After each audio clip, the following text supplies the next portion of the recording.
Bonjour les amis, je vous fais cette petite intervention rapide parce qu'aujourd'hui c'est un jour de fête, un jour à marquer dans les annales du combat d'émancipation de l'Afrique.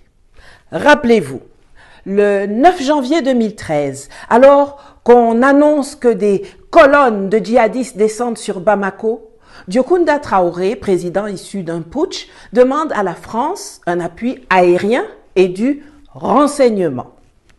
Le 13 janvier 2013, François Hollande lance l'opération Serval au Mali, qui comprend également des troupes au sol et qui va donc au-delà de la demande exprimée par les autorités maliennes. Le 30 janvier 2013, l'armée française prend position à Kidal. Début mai 2013, l'armée française interdit à l'armée malienne d'entrer dans Kidal. Parmi les militaires ainsi refoulés, le soldat Assimi Goïta.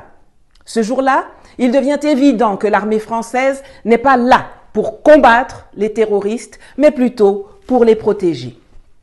Le 24 mai 2021, le colonel Assimi Goïta prend le pouvoir au Mali.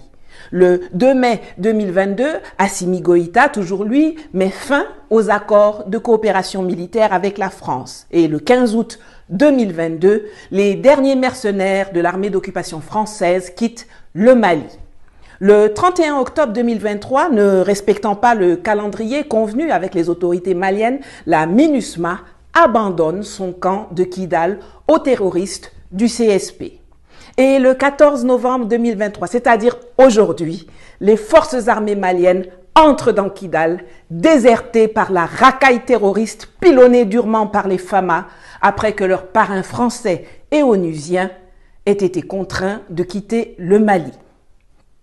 L'histoire retiendra que ce que l'armée française, la force européenne Takuba et la force onusienne MINUSMA n'ont pas réussi à faire en 10 ans, le Mali l'a fait en 2.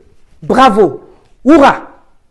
L'histoire retiendra aussi qu'il n'y a jamais eu de colonne de djihadistes qui fonçaient sur Bamako en janvier 2013, comme l'a établi l'historien français Jean-Christophe Notin dans son ouvrage « La guerre de la France au Mali ». Je pourrais vous mettre le lien du bouquin en commentaire si vous le voulez.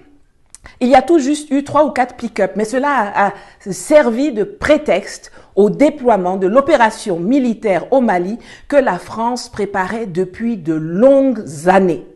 C'est prouvé. Et ce qui est aussi prouvé, c'est qu'aucun avion de reconnaissance, aucun satellite français comme américain n'a jamais pris de mouvement en flagrant délit. Jamais, je dis bien jamais, un conseiller n'a déposé les fameux clichés sur la table du président français. Merci à Assimi Goïta, Sadio Kamara, Abdoulaye Maïga, Malik Diao, Ismaël Ouagé, Abdoulaye Diop, Choguel Maïga. Merci aux vaillants soldats maliens. Merci aux alliés stratégiques du Mali. Merci au peuple malien.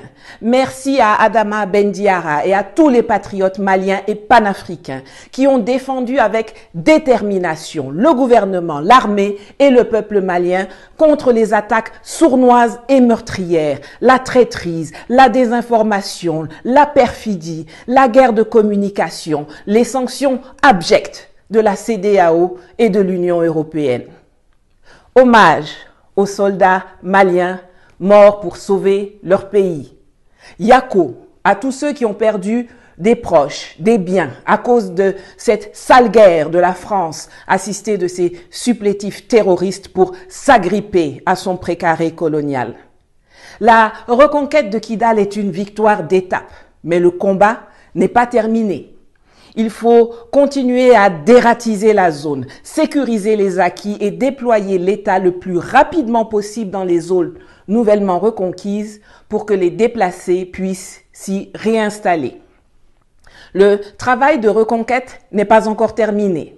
Célébrons aujourd'hui, mais remettons-nous au boulot demain. Allez, je vous quitte. Je dois finaliser une vidéo pour demain.